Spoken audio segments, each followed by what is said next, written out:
korang so Rina nak share apa yang Rina pakai untuk basic makeup Rina. So macam korang tengok makeup ini so simple. Boleh buat untuk daily makeup atau daily makeup lah.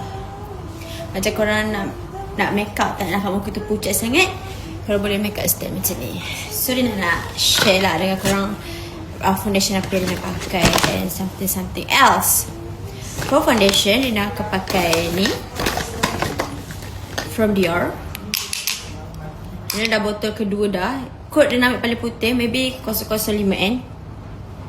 Tapi dia tak nampak macam terlalu putih sangat lah. Dia macam okay, match lagi dengan tangan Rina. Sedangkan Rina tak pakai water ni. Lah 1 minit pun tak cukup ke? Lepas tu Rina akan apply sekali dengan matte foundation daripada brand Dior juga. Best. Dia shade paling putih tapi dia best. Paling putih kah? Oh no, it's not that putih sangat. Kenapa tu?